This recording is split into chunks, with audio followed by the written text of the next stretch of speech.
Selamat datang di Fuad Podcast. Podcastnya mahasiswa Fuad. Assalamualaikum warahmatullahi wabarakatuh. Salam, Om Swastiastu, Namo Buddhaya. Tabe salamat lingun alatai, salam sujud kerende malempang, adil katalino, bajuramin kasaruga, basengat kajubata. Arus. Oke, kembali lagi dengan saya Aulfa Dan saya Rizky. di segmen Bincang-Bincang Santai. Nah, podcast kali ini kita kedatangan tamu nih, dari lintas kampus. Nah, pertama-tama mungkin kita perlu kenalan dulu nih. Mungkin kita bisa panggil abang atau bapak, mungkin silahkan kenalan dulu gitu. Iya, saya Daidul Lumban Raja dari Institut Agama Kristen Negeri Palangkaraya. Saya dosen tafsir Alkitab. Bisa dipanggil siapa itu? Panggil Bang aja kan? Bang. Biar kelihatan lebih muda. Oh, iya. Dosen muda. Iya. Yang di sebelahnya mungkin siapa? Ya, terima kasih. Nama saya Igede Arya Juniarta, dosen IAIN Tampung Penyang Palangkaraya. Saya mengajar di Prodi Filsafat Agama ini. Bisa dipanggil abang atau bapak mungkin ya? Ya, abang aja ya gitu. Silakan. Iya, abang ya. Kalau di Bali biasanya beli namanya. Iya, beli. Beli satu gratis satu. Iya. Oke, sebelahnya lagi Kak. Iya. Perkenalan dulu. Iya. Ya, perkenalkan saya Hakim Syah. Biasa dipanggil hari-hari dengan panggilan Hakim. Kebetulan saya membantu di Fakultas Usuluddin Adab dan Dakwah IAIN Palangkaraya. Hari ini kita diminta untuk ngobrol santai ya dengan kawan-kawan dari Institut Agama Kristen Negeri dan Institut Agama Hindu Negeri ya. Ya. Jadi kita tentu turut berbahagia kita bisa bersua dalam kesempatan yang baik ini meskipun dalam situasi pandemi gitu ya. Jadi inilah hikmah dari pertemuan kita, mudah-mudahan ada hal yang bermanfaat dari apa yang akan kita obrolkan ya. Ya. Sorry. Juga mendadak juga tadi. Semoga Pak. Jadi kalau ini kan lagi Piala Eropa. Jadi sebenarnya saya pemain pengganti. Oh, gitu ya. Kalau Bang Tri ini kesibukannya nih apa aja nih kira-kira selain? Kok tahu saya dari kecil dipanggilnya Tri ya? Soalnya Bang Tri gitu kan yang lebih mudah dipanggilnya gitu. Oke, biasanya sih saya dipanggil Dido. Oh gitu ya Bang. Biasanya yang manggil saya Tri itu cuma orang di rumah aja ya. Jadi kayaknya dia kenal ya. Berarti dia ngulik ya kan? Orang dalam Pak. Oh, kesibukannya? Iya. Yang ngajar sibuknya Ngajar. Ya, saya juga pelihara cupang. Ya. Jadi enggak ya. Emang betul itu. Kan Iya. tanyanya kesibukan kan? Iya. Ya, saya ngajar ya saya ngurus cupang-cupang aja udah gitu aja. Selama pandemi main Jepang gitu ya. Iya. Iya. Orang kan lain adu domba, kita adu cupang. Oke. Bang Gede nih. Beli gede. Iya. Apa aja nih sibukannya nih selama pandemi? Hampir sama ya. Iya. Eh, Main Jepang ngajar. juga Bang. Ya, Oh, iya. cuma nggak isi main cupang. Enggak ya. Ya itu aja sih. Oh iya, sambil ngajar sama pandemi gitu kan, selama pandemi gitu ya. Ya intinya kegiatan rutinitas sehari-hari lah. Oh iya. Ngajar, pulang ke rumah karena belum ada anak istri, main HP gitu. Bisa ngajar lagi. Ini belum ada masih lajang atau? Belum ada di sini gitu. Oh, di sini. Pak Hakim, sibukannya apa aja nih Pak? Ini pertanyaan formal banget ya. Iya. Pertanyaan kesibukan Biar- ini aku. Gimana? Enggak sibuk. Padahal nggak sibuk. Enggak enak kan? Saya tuh serba salah kalau ditanya kesibukan itu. Ya, ya sebagaimana kawan-kawan juga secara bukan rutinitas lah Iya. bahasanya. Ya karena bagian dari institusi kampus kita ya diberikan amanah gitu kan untuk mengajar gitu kan. Itu yang pasti kan. Iya, pasti. Jadi di luar itu karena prosesnya dengan situasi pandemi kayak gini ya banyak aja aktivitas itu. Aktivitasnya macam-macam. Kalau saya sebutkan satu-satu kan kira gimana gitu. Jadi sudah lah ya. Pokoknya sibuk betul gitu. Saya percaya sibuk. Saya kebetulan ya setiap minggu pasti gotong royong. Iya. Meskipun masa pandemi kita gotong royong karena kebetulan lagi proses renovasi rumah ibadah gitu ya. Jadi di kampung itu masyarakat ya sudah ada yang pakai masker, ada yang enggak, pokoknya gotong royong makan tiap minggu kan. Iya, Pak. Rumah dekat tempat ibadah tuh kalau nggak kelihatan itu juga. Nah gitu, jadi sibuk-sibuk. Selain itu ya cocok tanam saya senang menanam singkong. Wow. Nah, itu jadi selain ngajar ya saya bertani, berkebun gitu kan. Berkebun ya, Pak. Untuk dikonsumsi sendiri dan tetangga gitu ya. Ya, jangan Bukan untuk dijual, bukan untuk gitu kira-kira sekilas info aja. Iya. Seperti yang kita ketahui bahwa Kemenak ini kan lagi punya program baru nih kan, yaitu moderasi beragama. Nah, jadi moderasi beragama ini menurut bapak-bapak sekalian nih gimana? Dari pengertian gitu. Siapa dulu nih? Dari apa? Dari mana nih? Dari Dari Bang Tri Bapak aja itu deh. dulu. Dari Bang Tri dulu. Bang Tri ya. Iya, pengertiannya ya. Iya. Kan, Menurut ini pemahaman Bapak. moderasi itu kan sifatnya masih konseptual ya. Iya. Jadi konseptual, jadi kita belum bisa menerjemahkan itu digeneralisir ya. Apa maksudnya menjadi konsep yang umum gitu. Ini harus diterjemahkan dari berbagai macam perspektif. Nah, kalau dari saya sendiri moderasi agama itu kayak sebuah usaha ya, tapi dalam tanda kutip usahanya itu harus penuh dengan kekreatifan gitu. Untuk membangun sebuah sikap yang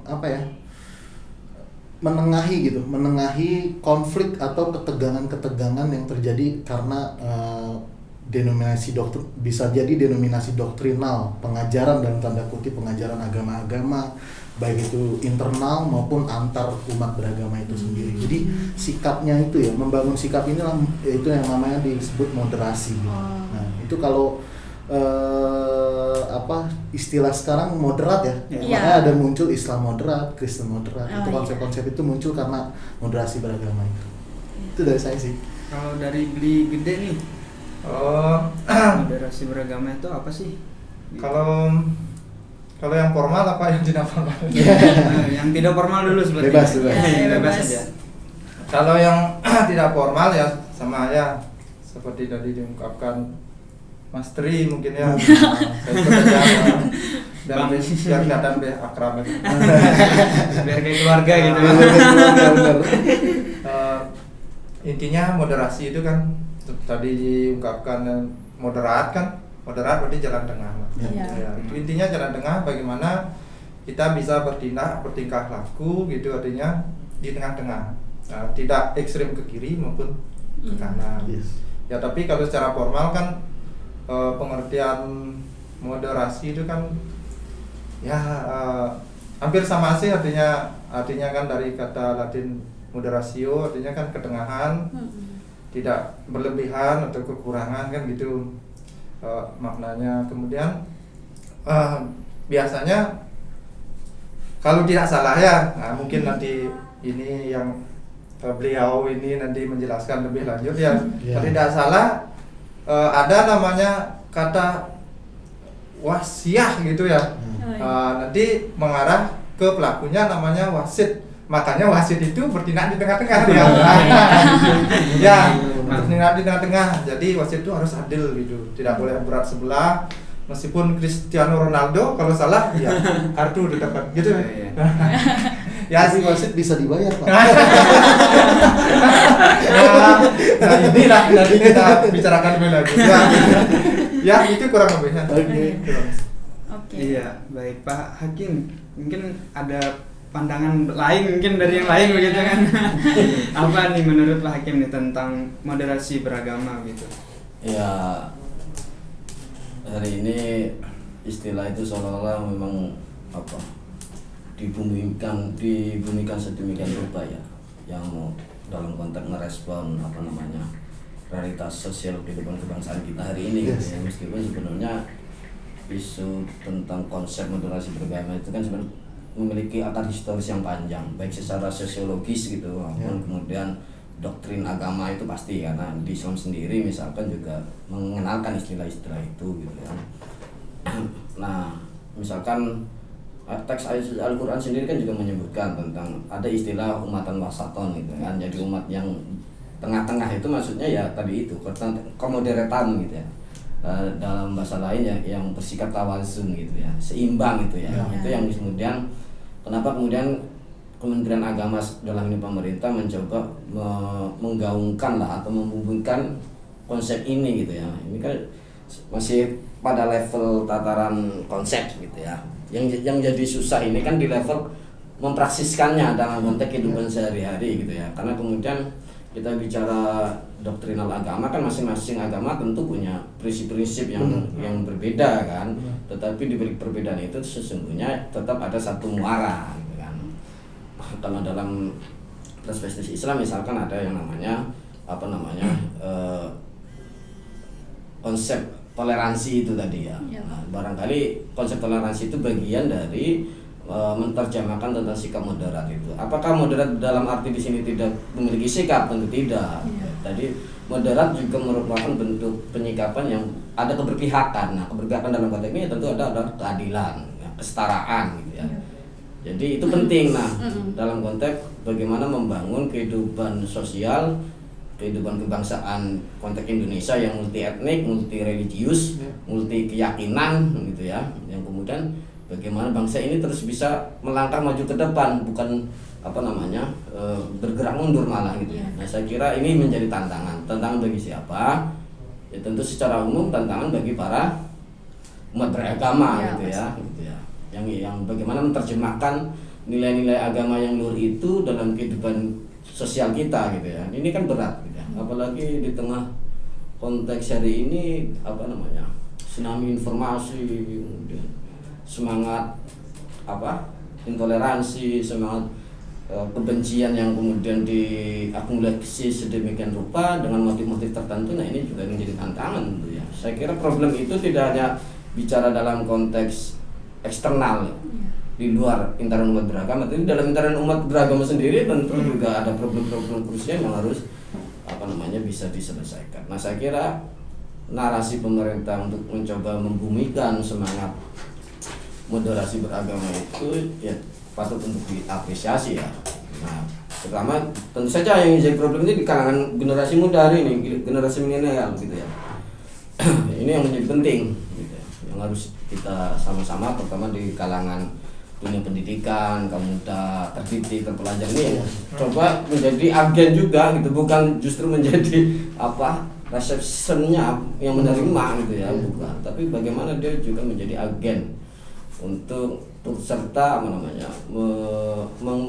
bukan memperkenalkan tapi istilahnya mendiseminasikan gitu ya, bahwa konsep ini dalam konteks keindonesiaan patut untuk disuarakan. Tapi bicara moderasi beragama tentu tidak hanya semata dalam konteks keindonesiaan, tapi secara global ini juga penting karena kemudian fakta-fakta sosial yang hari ini bisa kita lihat, kita potret dalam skala global juga muncul sikap pandangan yang kemudian cenderung ekstremis gitu ya. Ekstremis itu sangat sangat keras gitu ya, misalkan gitu, baik dalam konteks kacamata agama maupun kacamata sosial budaya etnik gitu ya.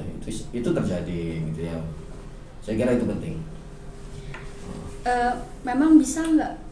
Emang bisa gitu diterapkan di Kalimantan Tengah, kan kita tahu bahwa Kalimantan Tengah ini masyarakatnya sangat majemuk, Pak. Menurut Bapak gimana? Saya dari Bapak ya. Ya, saya kira persoalan konsepsi moderasi beragama kalau itu menjadi katakanlah pilihan bersama, konteks pilihan bersama ini menjadi sebuah bentuk sikap yang katakanlah menjadi pegangan kita dalam konteks bersosial, berkehidupan kebangsaan. Saya kira sangat tepat. Artinya setiap lokal daerah memiliki kearifan masing-masing. Nah, Kalimantan Tengah itu jelas dia punya konsepsi falsafah luhur yang luar biasa yang saya kira itu menjadi spirit sebenarnya, menjadi lem perekat dalam konteks keberbedaan itu sesuatu yang tidak bisa dinafikan. Ya. Itu ya. Iya. Perbedaan itu sesuatu yang tidak dinafikan, tetapi akan sangat menjadi bermasalah kalau kemudian yang dikedepankan adalah membedakan. Gitu ya. Jadi sikap membedakan ini ya. Jadi kalau sudah sikap membedakan, otherness-nya itu, yang lain itu dianggap pada bujur gitu. Nah, ini saya Nggak kira benar, tidak. Iya. Kekayaan perbedaan ini menjadi kekayaan kita bersama untuk sama-sama. Ya, dalam konteks Kalteng ya bagaimana potensi keragaman ini baik sisi aspek etnik, bahasa, budaya maupun bahkan agama itu bisa menjadi modal sosial yang sangat penting gitu ya. Saya kira itu dalam konteks kacamata di Kalimantan Tengah gitu ya. Saya kira punya rekam sejarah yang luar biasa di Kalteng lah. Kita sebagai warga Kalimantan Tengah ya harus bangga dan menunjukkan itu ya. Apalagi meskipun di beberapa kepemimpinan sebelumnya misalkan declare misalkan bumi Pancasila misalkan itu meskipun declare itu juga bagian dari ada nuansa-nuansa politis juga gitu. Tapi terlepas dari itu bahwa sejatinya ya kita hidup dalam keberagaman gitu ya. Gitu saja. Nah, dalam konteks keberagaman dalam kacamata agama gimana kita menyikapinya? Berbeda pandangan, berbeda sikap gitu. Itu sesuatu yang sangat alamiah sebenarnya, tinggal kedewasaan mestinya.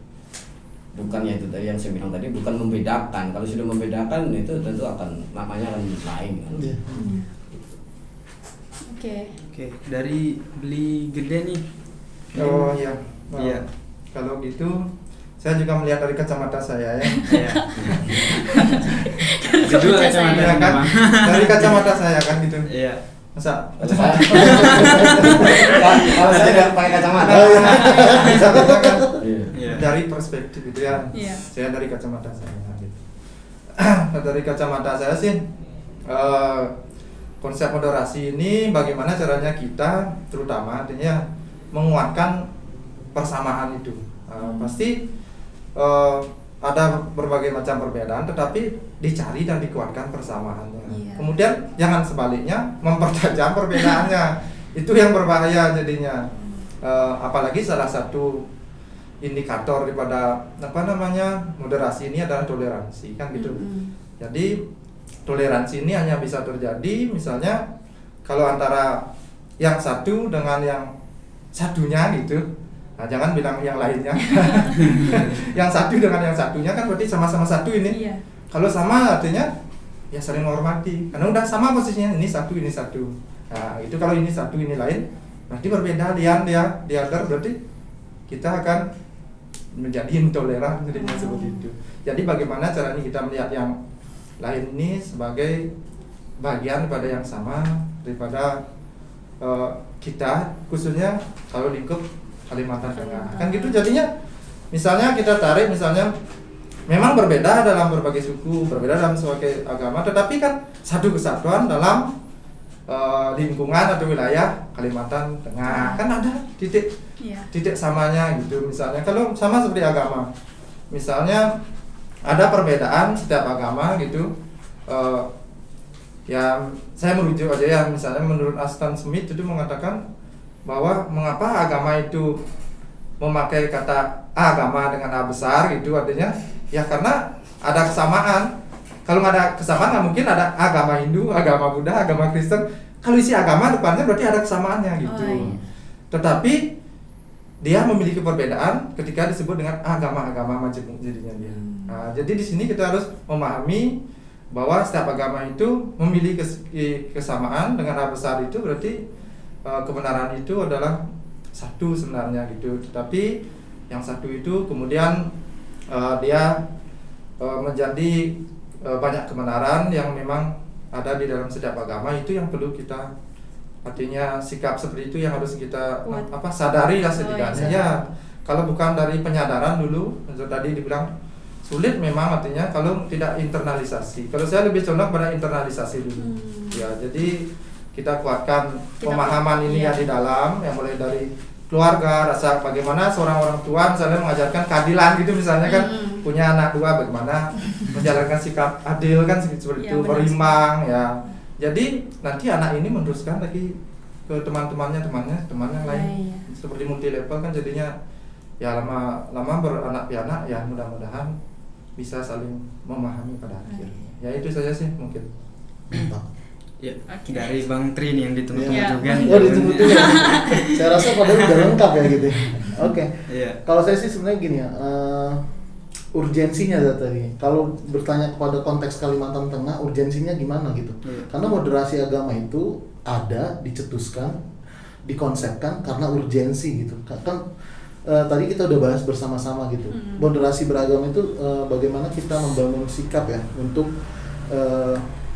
memberikan membangun sebuah sikap di antara ketegangan-ketegangan ini. Kalau masuk ke konteks Kalimantan Tengah, apakah ketegangan atau konflik-konflik agama itu menjadi isu di konteks Kalimantan Tengah? Kan saya rasa tidak gitu ya. Kalau kita lihat konteks Indonesia secara keseluruhan, makanya tadi Pak Hakim bilang konteks keindonesiaan bahkan global. Nah, makanya kita lihat urgensinya dulu. Kalau kita fokus ke Kalimantan Tengah, ini butuh penelitian lebih lanjut gitu. Kita lihat bener-bener ada nggak sih isu-isu itu, ketegangan-ketegangan yang terjadi di masyarakat Kalimantan Tengah. Nah itu dia. Kalau secara umum urgensinya adalah bahwa kita melihat isu-isu yang sudah beredar nih. Baru-baru ini ya, baru beberapa hari yang lalu ya. Iya. Ada ya isu-isu. Nah, itu kan berupa, makanya moderasi beragama dalam konteks keindonesiaan urgent jadinya. Sangat urgent gitu. Nah itu dia. Terus kita perhatikan luarannya sekarang. Luaran moderasi beragama itu apa? Luaran moderasi agama kalau bagi saya itu ada 2 poin, yaitu toleransi dan kerukunan umat beragama. Nah kerukunan umat beragama dalam konsep Kementerian Agama itu kan ada 3. Jadi kerukunan intern agama, kerukunan antar umat beragama, dan kerukunan antar umat beragama dan pemerintah. Ini lagi nih. Ini kan kita nggak usah menutup mata ya. Bahwa memang umat beragama sering berbenturan dengan pemerintah gitu kan. Ya ini makanya ini menjadi penting gitu. Melihat urgensi ini, kita dari indikator ini kita bisa lihat gitu. Jadi ini adalah sebuah indikator, kerukunan agama ini bisa menjadi indikator untuk kita bisa melakukan melakukan observasi gitu kepada masyarakat Kalimantan Tengah. Kira-kira Kalimantan Tengah itu ada di mana? Apakah konflik kerukunan intern, atau konflik kerukunan antar umat, atau konflik kerukunan antar umat beragama dan pemerintah?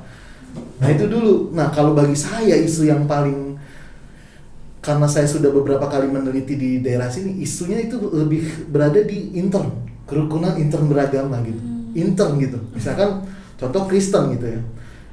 Tapi bukan konteks Kalteng doang ya, tapi kebetulan di konteks Kalteng intern juga menjadi permasalahan. Misalkan contoh di Kristen. Ya kan? Karena denominasi doktrinal, perbedaan pengajaran itu bisa-bisa kita punya klaim-klaim yang absolut gitu, bahwa saya yang masuk surga, bukan Anda yang masuk surga. Itu di dalam intern kami gitu loh. Ini bukan kita membuka aib, tapi emang ini fenomenanya gitu.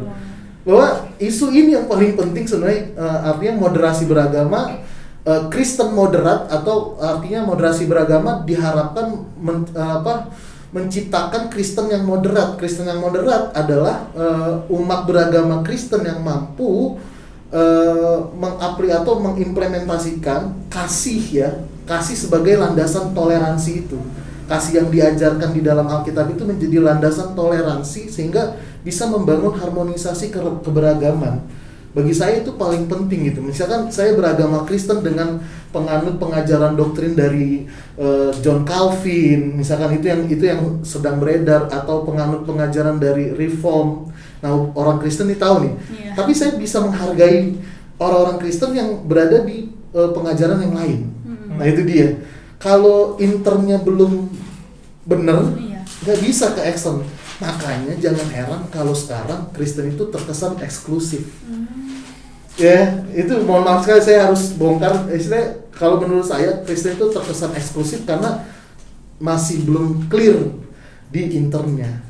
Itu saya nggak tahu ada nggak isu-isu di agama yang lain, tapi ini saya berbicara dari perspektif agama saya sendiri. Itu sih gitu. Dari Kak Rizky gimana, ada pertanyaan? Iya, dia dari tadi bengong terpesona melihat kecantikan Mbak ya. Mungkin pertanyaannya lebih ke gini aja, cara kita nih menerangkan bagaimana sih sikap moderasi agar itu mudah diterima di kalangan masyarakat. Mungkin ya mungkin itu lebih ke saran, saran-saran ke kawan-kawan mungkin. Ini kayak skripsi ya, ada saran, ada saran. Kayak diuji gitu ya. Oke. Iya, mungkin dari Bang Beli dulu. Bang Beli. Sudah Bang Beli lagi. Beli gede dulu. Bang Beli. Mas, apa? Kalau seperti yang tadi ya saya sampaikan, artinya setidak-tidaknya pemahaman ini bisa dimulai dari diri sendiri ya, gitu. Tidak usah artinya jauh-jauh. Misalnya gini ya, saya memiliki analogi misalnya gini, perumpamaan. Sebenarnya dari kacamata saya gitu, ya kembali ya kacamata saya itu, saya melihat sebenarnya ketika gagasan ini muncul gitu, moderasi ini yang di tengah-tengah berimbang adil gitu, sebenarnya saya sudah melihat gagasan ini sudah sudah ada sebenarnya di dalam masyarakat dalam kehidupan sehari-hari gitu. Jadi nggak usah sebenarnya kalau kita misalnya mengajarkannya dengan, mungkin kalau dengan kata moderasi beragama mungkin orang kan apalagi orang awam itu, hati non akademis kadang-kadang kan bingung ya apa itu moderasi kan, apalagi merujuk istilah-istilah dan sebagainya. Tetapi kalau dari pandangan kacamata saya ini sebenarnya moderasi ini sudah terbiasa sebenarnya kita lakukan, hanya saja ya mungkin kita entah sadar atau tidak sadar ya, artinya kadang-kadang kurang menyadari bahwa sebenarnya sudah terjadi sehari-hari. Misalnya ya contoh ya, moderasi itu misalnya dilakukan oleh penegak hukum misalnya ya, contoh kan misal polisi, hakim dan penegak hukum lainnya gitu. Kalau saya menjadi seorang polisi gitu, apakah saya harus melihat agama orang lain untuk saya tangkap ketika dia melakukan kejahatan? Kan saya menangkap penjahat ya karena dia memang jahat ya gitu ya, memang bertentangan dengan nilai-nilai yang ada di dalam semua agama, bukan di dalam agama saya saja. Jadi saya menangkap penjahat bukan melihat suku, agama, ras dan sebagainya, karena memang dia melanggar kejahatan. Jadi polisi sebenarnya sudah melaksanakan yang namanya moderasi itu gitu. Misalnya seperti tadi, orang tua, bagaimana caranya orang tua bersikap adil kepada anak-anaknya gitu kan. Ada anaknya 2, bagaimana caranya bersikap adil. Ada anak yang SD, ada anak yang misalnya yang kuliah S1, apakah mau ingin adil itu harus yang SD dikasih bekal 5.000, terus yang kuliah S1 juga 5.000, apakah itu yang namanya adil kan? Nah gitu, intinya sesungguhnya cara pengajarannya ya dengan hal-hal yang sebenarnya sudah dilakukan sehari-hari, tetapi dengan lebih sekarang menyadarkan artinya bahwa sikap adil, indikatornya seperti adil, toleransi, kemudian berimbang, nah gitu. Itu sekarang inklusif, akomodatif, itu sekarang kita tinggal kuatkan saja seperti itu ya. Tinggal kuatkan saja, tinggal beritahu kepada teman-teman dan sebagainya bahwa konsep moderasi itu seperti ini loh, segampang ini gitu loh ya. Itu intinya sudah seperti diterapkan itu ya, malah. itu intinya menurut saya seperti itu Iya. ya. Jadi nggak usah pakai teori-teori yang seperti menara gading, artinya di atas megah tapi ya seperti beliau bilang tidak ada praksisnya di bawah gitu. Iya. Nah, itu saja sih. Oke. Dari Pak Hakim. Pak Hakim juga. Apa? Kritik dan saran. Iya. Apa Untuk- kayak gimana? Penerapan. Kenapa harus disarankan? Ya begini, kalau saya sih kacamata pengalaman saja ya gitu. Jadi dalam konteks konsep tentang moderasi beragama itu dikode sudah. Langsung. Kode ini nggak bisa explore detail. Iya. Ya saya kira sepakat lah. Artinya begini, komunitas sosial kita, masyarakat kita ya, secara umum dari Sabang Sampai Merauke. sampai Merauke itu jajar pulau-pulau ya kan sambung menyambung Menjadi satu tanah Indonesia. Indonesia tanah airku, aku berjanji padamu. Nah, ini kan jarang orang nyanyi. Anak ini nyanyi begitu itu kalau gede didorong nggak tahu. Jangankan anak-anak kita ini bisa lupa loh. Betapa luar biasa. Saya kira ini memotret tentang realitas sosial keindonesiaan kita, bahwa Indonesia lahir dari sebuah proses panjang, perjuangan yang panjang gitu ya. Saya kira itu menjadi kata kunci gitu ya.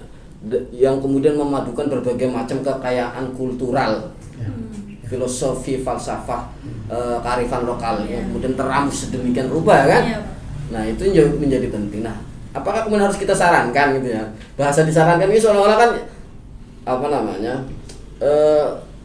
ada sesuatu yang belum dilakukan gitu. Padahal yang tadi saya sepakat dengan ini sebenarnya secara keseharian kita, terutama dalam konteks Kalimantan Tengah saja misalkan, itu betapa kemudian sesungguhnya kehidupan sosialnya itu ya apa istilahnya itu mengalami betul gitu ya tentang keberbedaan itu. Perbedaan itu bukan sesuatu masalah. Yang menjadi masalah itu adalah ketika distinguishnya itu tadi, membedakan itu. Tapi kalau perbedaan itu sendiri sesungguhnya ya kita harus kembali kepada hakikat kemanusiaan kita. Kita diciptakan oleh Tuhan itu memang berbeda-beda.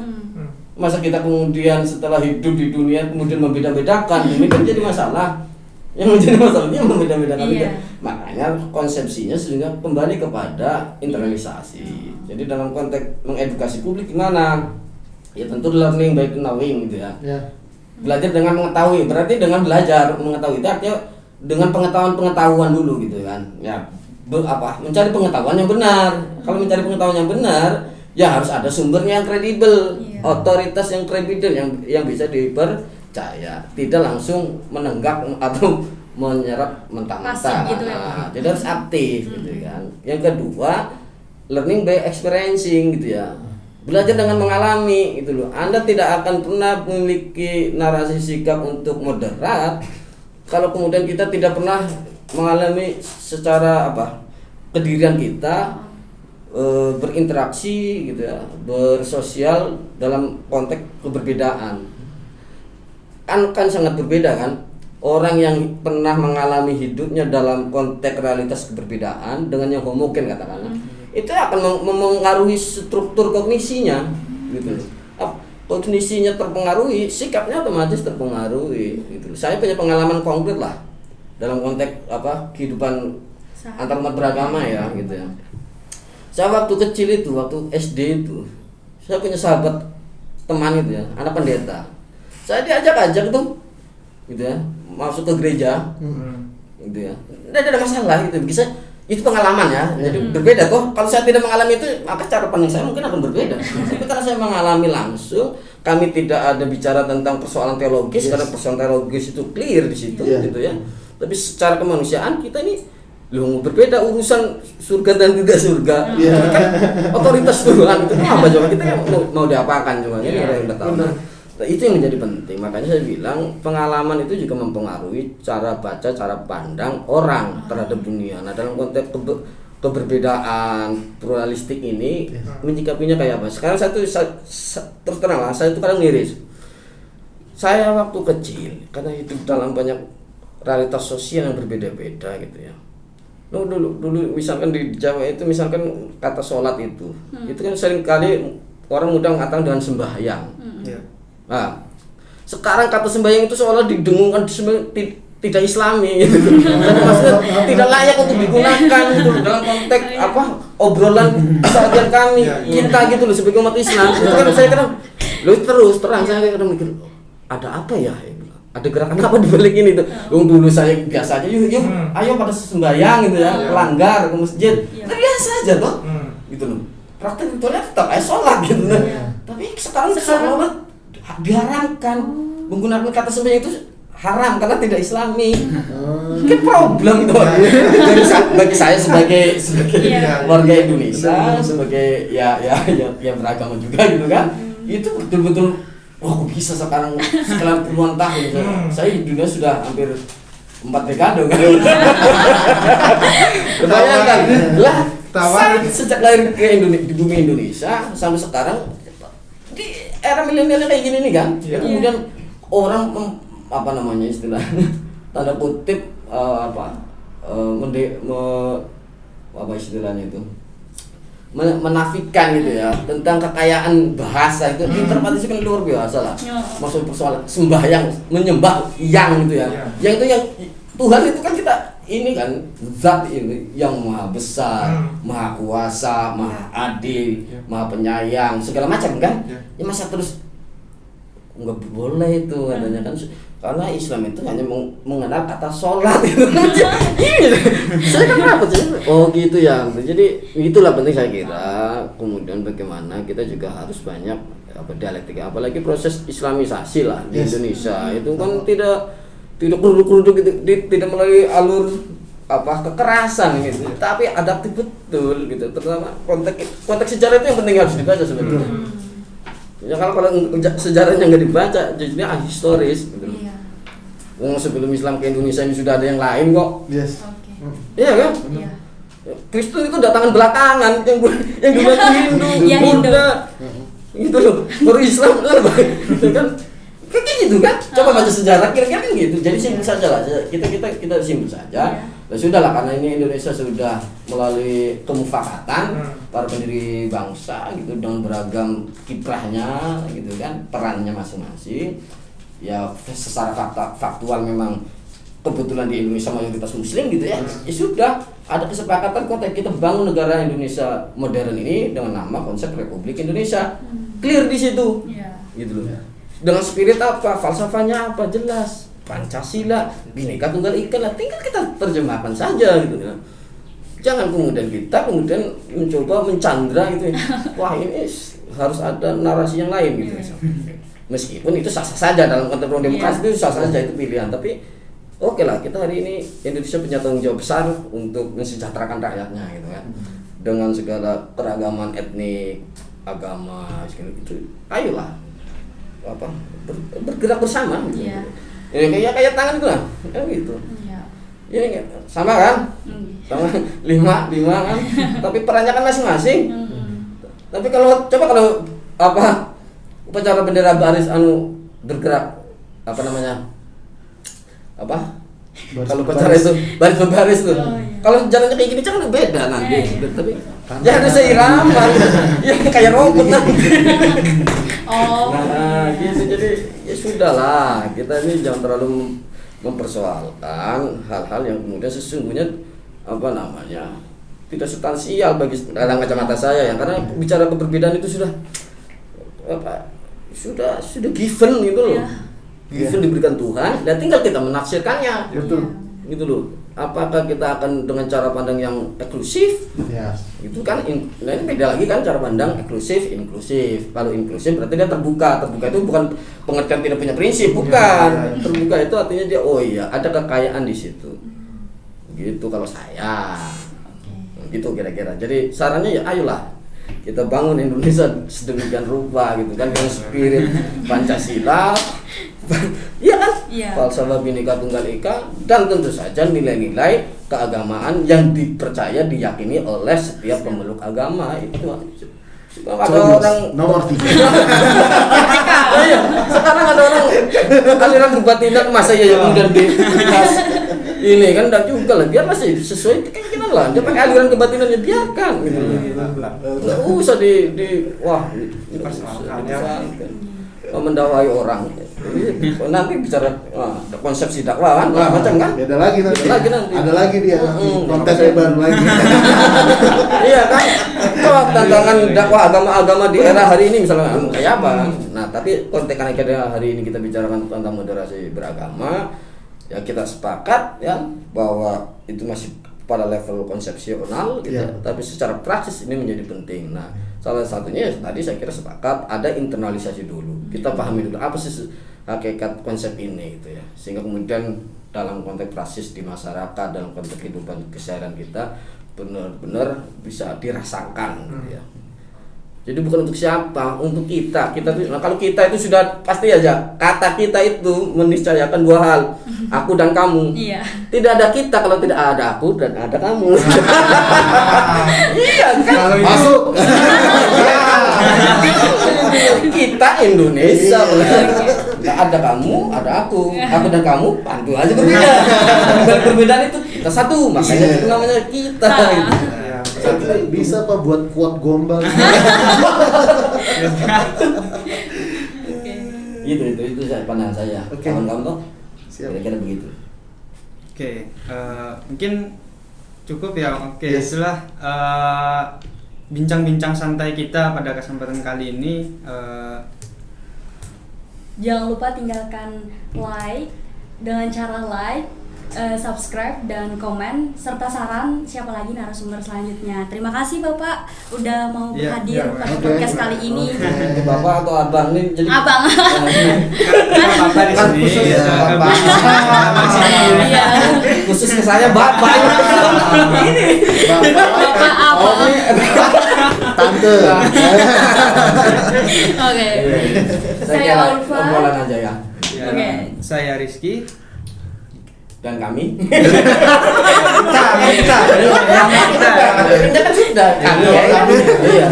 Saya kata Rizky, dan kami kita bertiga. Oh, iya. Ya. Oke. Apa tuh? Ya, kami tutup. Jadi kita. Ya, sekian dan terima kasih.